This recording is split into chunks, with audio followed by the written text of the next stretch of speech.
Excellencies, on 15 September, the United Nations celebrated International Day of Democracy.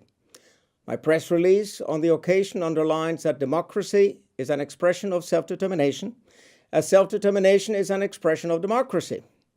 The right to choose, the right to hold referenda, the right to demand transparency and accountability are all constitutive elements of the right of self-determination, the realization of which is an important United Nations goal and an effective conflict prevention strategy.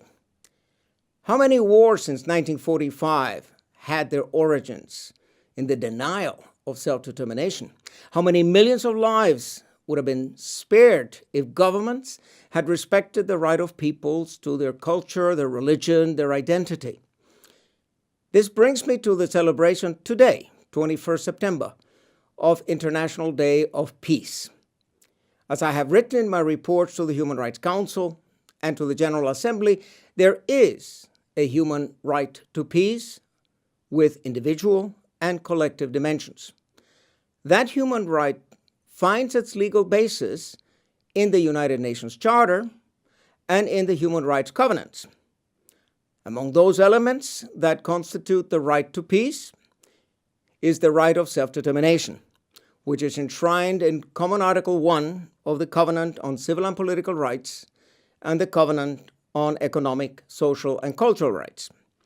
Every people and nation has the right to find its own formula of democracy and its own form of self-determination, whether internal or external, whether by virtue of autonomy in a federal state or through secession and independence. For democracy to function, it must be homegrown, enriched by customs and traditions with which a society identifies and which reflect culture and identity. This does not mean that all democracies are the same. While the summit outcome document of the 2005 World Conference noted that democracy, development, and respect for human rights and fundamental freedoms are interdependent and mutually reinforcing, it also stressed that while democracies share common features, there is no single model of democracy. By now, it has become evident that democracy cannot be exported because imposed democracy is perceived as yet another form of cultural imperialism, neocolonialism, and foreign domination. Exported democracy cannot be made compatible with self-determination. Democracy entails much more than periodic voting, which in many cases is only pro forma in the absence of public influence on the choice of the candidates and scarce possibility of really changing policy. Democracy means a genuine correlation between the will of the people and legislation and policies that affect them, be it domestic or international. More and more, representative democracy has disappointed voters because parliamentarians, once elected, rarely consult with their constituencies and sometimes take decisions that are clearly contrary to the expressed wishes of the electorate. The frequent disconnect between parliaments and the people has led to a feeling of disenfranchisement in many countries, resulting in apathy, absenteeism, and distrust. Dissatisfaction with the performance of parliaments has opened the door to exploitation of social problems by populist politicians. A correlation between the public interest and policies affecting them is best secured through the direct democracy mechanisms of public initiative and referenda. Direct democracy is undoubtedly one of the most efficient, reliable, and transparent methods to determine the will of the people.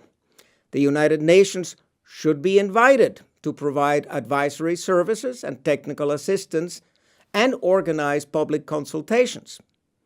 In matters of internal or external self-determination, especially in countries where ethnic or religious conflict may threaten local, regional, or international peace, the United Nations Secretary General should take the initiative in proposing the organization of self-determination referenda as the best conflict prevention strategy.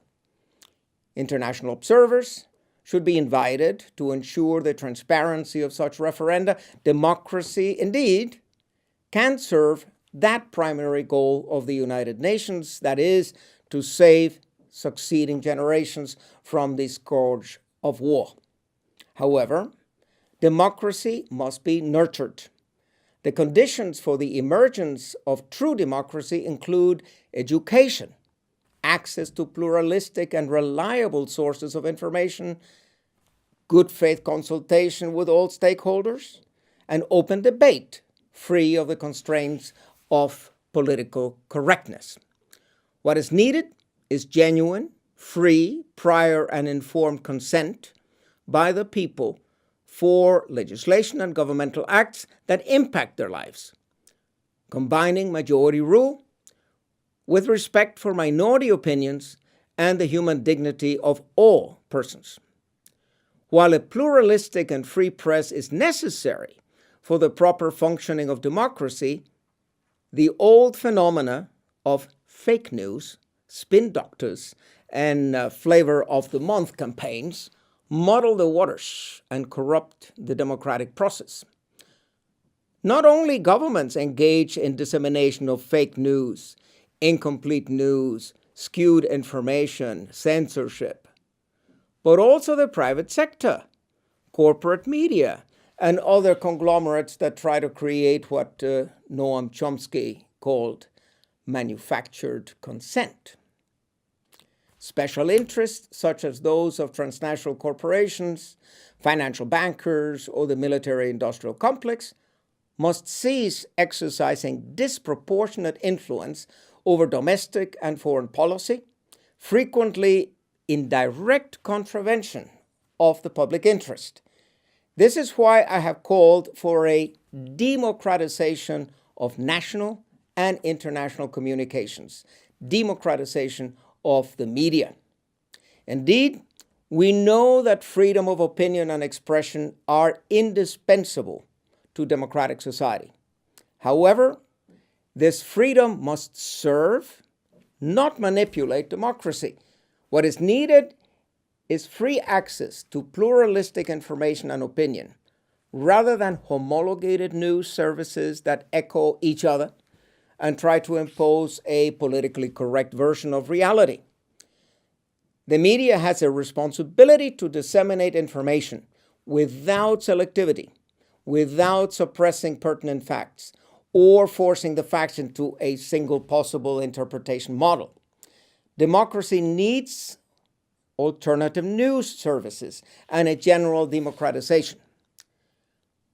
I have also called for media to undertake their reporting duties thoroughly and responsibly. The media should not focus exclusively on politically correct or fashionable issues, but must also address neglected topics, such as raising awareness on self-determination issues, on the legitimate demands of the people in Western Sahara, in Kurdistan, in Kashmir, in Catalonia. The United Nations has a role to play here, offering its advisory services and technical assistance so as to prepare populations for the exercise of this important democratic right of voting in self-determination referenda. The United Nations has experience organizing such referenda as Ethiopia, Eritrea, in Sudan, and also in Timor-Leste.